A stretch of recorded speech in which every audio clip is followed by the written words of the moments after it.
Climate. Under the classic system, Sydney has a temperate climate, but under the Köppen-Geiger classification, Sydney has a humid subtropical climate with warm, sometimes hot summers and cool winters, as described by the Australian Bureau of Statistics. The El Niño Southern Oscillation, the Indian Ocean Dipole and the Southern Annular Mode play an important role in determining Sydney's weather patterns, drought and bushfire on the one hand, and storms and flooding on the other, associated with the opposite faces of the oscillation in Australia. At Sydney's primary weather station at Observatory Hill, extreme temperatures have ranged from 45.8 degrees Celsius on the 18th of January, 2013, to 2.1 degrees Celsius on the 22nd of June, 1932. An average of 14.9 days a year have temperatures at or above 30 degrees Celsius in the central business district. In contrast, the metropolitan area averages between 35 and 65 days, depending on the suburb. The hottest day in the Sydney metropolitan area occurred in Penrith on the 4th of January, 2020, where a high of 48.9 degrees Celsius was recorded. The average annual temperature of the sea ranges from 18.5 degrees Celsius in September to 23.7 degrees Celsius in February. Sydney has an average of 7.2 hours of sunshine per day and 109.5 clear days annually. The weather is moderated by proximity to the ocean, and more extreme temperatures are recorded in the inland western suburbs. Sydney experiences an urban heat island effect.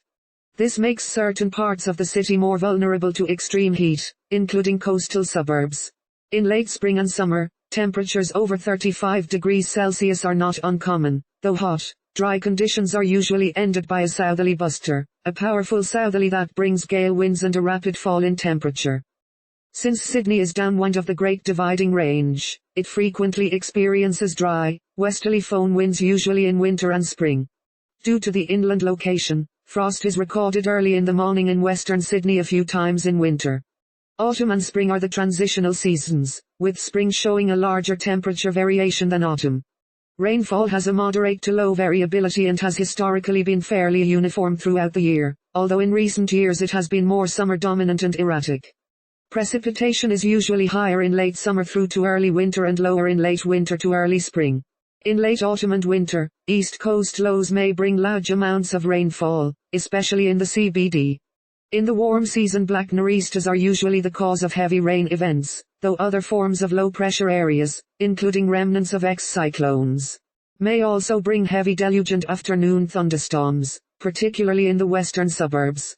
Snowfall was last reported in the Sydney city area in 1836, while a fall of graupel, or soft hail, was mistaken by many for snow, in July 2008. In 2009, dry conditions brought a severe dust storm towards the city. Religion. In 2021, 30.3% of Sydney residents identified themselves as having no religion. Christianity was the largest religious affiliation at 46%, the largest denominations of which were Catholicism at 23.1% and Anglicanism at 9.2%. The most common non-Christian religious affiliations were Islam, Buddhism, Hinduism, Sikhism, and Judaism. The indigenous people of Sydney held totemic beliefs known as dreamings. Governor Lachlan Macquarie made an effort to found a culture of formal religion throughout the early settlement and ordered the construction of churches such as St. Matthew's, St. Luke's, St. James's, and St. Andrew's. Religious institutions have significantly contributed to the education and health of Sydney's residents over time, particularly through the building and management of schools and hospitals. Bus services today are conducted by private operators under contract to Transport for NSW. Integrated tickets called Opal cards operate on bus routes. In total, nearly 225 million boardings were recorded across the bus network. Night Ride is a nightly bus service that operate between midnight and 5 a.m., also replacing trains for most of this period. Economy. Researchers from Loughborough University have ranked Sydney amongst the top 10 world cities that are highly integrated into the global economy. The Global Economic Power Index ranks Sydney number 11 in the world. The Global Cities Index recognizes it as number 14 in the world based on global engagement. There is a significant concentration of foreign banks and multinational corporations in Sydney, and the city is promoted as Australia's financial capital and one of Asia-Pacific's leading financial hubs. The prevailing economic theory in effect during early colonial days was mercantilism, as it was throughout most of Western Europe. The economy struggled at first due to difficulties in cultivating the land and the lack of a stable monetary system. Governor Lachlan Macquarie solved the second problem by creating 2 coins from every Spanish silver dollar in circulation. The economy was clearly capitalist in nature by the 1840s as the proportion of free settlers increased, the maritime and wool industries flourished, and the powers of the East India Company were curtailed. Wheat, gold, and other minerals became additional export industries towards the end of the 1800s. Significant capital began to flow into the city from the 1870s to finance roads, railways, bridges, docks, courthouses, schools and hospitals. Protectionist policies after Federation allowed for the creation of a manufacturing industry which became the city's largest employer by the 1920s. These same policies helped to relieve the effects of the Great Depression, during which the unemployment rate in New South Wales reached as high as 32%. From the 1960s onwards, Parramatta gained recognition as the city's second CBD, and finance and tourism became major industries and sources of employment. Sydney's nominal gross domestic product was $400.9 billion and $80,000 per capita in 2015. Its gross domestic product was $337 billion in 2013, the largest in Australia. The financial and insurance services industry accounts for 18.1% of gross product and is ahead of professional services with 9% and manufacturing with 7.2%. In addition to financial services and tourism, the creative and technology sectors are focus industries for the City of Sydney and represented 9% and 11% of its economic output in 2012. History. First inhabitants of the region. The first people to inhabit the area now known as the Greater Sydney region were Indigenous Australians who had migrated from northern Australia and before that from Southeast Asia. Aboriginal stone tools found in western Sydney's gravel sediments indicate there was human occupation from 45,000 to 50,000 years BP. While radiocarbon dating has shown evidence of human activity in the Greater Sydney region from around 30,000 years ago. Prior to the arrival of the British, there were 4,000 to 8,000 native people in the Greater Sydney region, from as many as 29 different clans. The first meeting between Aboriginals and British explorers occurred on the 29th of April, 1770, when Lieutenant James Cook landed at Silver Beach on the Kennel Peninsula and encountered the Guigal clan. Cook noted in his journal a brief altercation that took place during which 2 armed men approached and then threw a stone at Cook's party, before dispersing after the last of 3 musket shots. Offerings of nails, beads and other items were thrown to the men before they advanced, which Cook noted they seemed not ill-pleased by. Cook was on a mission of exploration and was not commissioned to start a settlement. He spent a short time collecting food and conducting scientific observations before continuing north along the east coast of Australia and claiming it for Britain. The earliest British settlers called the natives Eora people. Eora is the term the indigenous population used to explain their origins upon first contact with the British. Its literal meaning is from this place. Around 29 clan groups of the Eora nation inhabited the region at the time of European contact. Sydney Cove from Port Jackson to Petesham was inhabited by the Cadigal clan. The principal language groups were Darug, Guringay, and Daroyal. The first Europeans to visit noted that the indigenous people were camping and fishing, using trees for bark and food, collecting shells, and cooking fish. Establishment of the colony. Britain, before that, England, and Ireland had for a long time been sending their convicts across the Atlantic to the American colonies.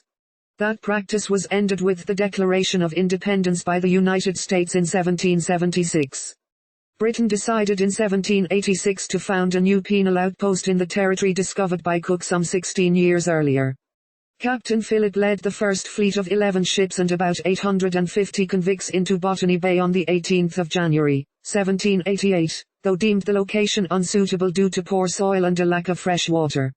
He travelled a short way further north and arrived at Sydney Cove on the 26th of January, 1788. This was to become the location of the new colony. Philip described Port Jackson as being without exception the finest harbour in the world. The colony was at first to be titled New Albion, but Philip decided on Sydney, whom he named after Thomas Townshend, 1st Viscount Sydney. The official proclamation and naming of the colony of New South Wales happened on the 7th of February, 1788. Lieutenant William Dawes produced a town plan in 1790, but it was ignored by the colony's leaders, and Sydney's layout today reflects this lack of planning. Between 1788 and 1792, 3,546 male and 766 female convicts were landed at Sydney, many of them professional criminals with few of the skills required for the establishment of a colony. The food situation reached crisis point in 1790. Early efforts at agriculture were fraught and supplies from overseas were scarce. From 1791 on, however, the more regular arrival of ships and the beginnings of trade lessened the feeling of isolation and improved supplies. The colony was not founded on the principles of freedom and prosperity. Maps from this time show no prison buildings. The punishment for convicts was transportation rather than incarceration, but serious offences were penalized by flogging and hanging. Philip sent exploratory missions in search of better soils and fixed on the Parramatta region as a promising area for expansion, and moved many of the convicts from late 1788 to establish a small township, which became the main centre of the colony's economic life, leaving Sydney Cove only as an important port and focus of social life. Poor equipment and unfamiliar soils and climate continued to hamper the expansion of farming from Farm Cove to Parramatta and Toongabbie, but a building program, assisted by convict labour, advanced steadily. Officers and convicts alike faced starvation as supplies ran low and little could be cultivated from the land. The region's indigenous population was also suffering. It is estimated that half the native people in Sydney died during the smallpox epidemic of 1789. Enlightened for his time, Philip's personal intent was to establish harmonious relations with local Aboriginal people and try to reform as well as discipline the convicts of the colony. Philip and several of his officers, most notably Watkin Tench, left journals and accounts that tell of immense hardships during the first years of settlement. Part of Macquarie's effort to transform the colony was his authorization for convicts to re-enter society as free citizens. Roads, bridges, wharves, and public buildings were constructed using convict labor, and by 1822 the town had banks, markets, and well-established thoroughfares. Parramatta Road was opened in 1811, being one of Sydney's oldest roads and Australia's first highway between two cities, Sydney and Parramatta. Conditions in the colony were not conducive to the development of a thriving metropolis, but the more regular arrival of ships and the beginnings of maritime trade helped to lessen the burden of isolation. Between 1788 and 1792, convicts and their jailers made up the majority of the population. In one generation, however, a population of emancipated convicts who could be granted land began to grow. These people pioneered Sydney's private sector economy and were later joined by soldiers whose military service had expired, and later still by free settlers who began arriving from Britain. Governor Philip departed the colony for England on the 11th of December, 1792, with the new settlement having survived near starvation and immense isolation for 4 years. Conflicts. Between 1790 and 1816, the Greater Sydney region was one of the many sites of the Australian Frontier Wars, a series of conflicts between the Kingdom of Great Britain and resisting indigenous clans. In 1790, when the British established farms along the Hawkesbury River, Aboriginal leader Pimulwuy resisted by waging guerrilla-style warfare on settlers in a series of wars known as the Hawkesbury and Nepean Wars, which took place in western Sydney. He raided farms until Governor Macquarie dispatched troops from the British Army 46th Regiment in 1816 and ended the conflict by killing 14 Indigenous Australians in a raid on their campsite. In 1804, Irish convicts led the Castle Hill Rebellion, a rebellion by convicts against colonial authority in the Castle Hill area of the British colony of New South Wales. The first and only major convict uprising in Australian history suppressed under martial law, the rebellion ended in a battle fought between convicts and the colonial forces of Australia at Rouse Hill. The Rum Rebellion of 1808 was the only successful armed takeover of government in Australian history, where the Governor of New South Wales, William Bligh, was ousted by the New South Wales Corps under the command of Major George Johnson, who led the rebellion. Conflicts arose between the governors and the officers of the Rum Corps, many of which were landowners such as John MacArthur. Modern development. 19th century. Early Sydney was moulded by the hardship suffered by early settlers. In the early years, drought and disease caused widespread problems, but the situation soon improved. The military colonial government was reliant on the army, the New South Wales Corps. Macquarie served as the last autocratic governor of New South Wales, from 1810 to 1821, and had a leading role in the social and economic development of Sydney, which saw it transition from a penal colony to a budding free society. He established public works, a bank, churches, and charitable institutions, and sought good relations with Aboriginal peoples. A gold rush occurred in the colony in 1851, and over the next century, Sydney transformed from a colonial outpost into a major global cultural and economic centre. Over the course of the 19th century, Sydney established many of its major cultural institutions.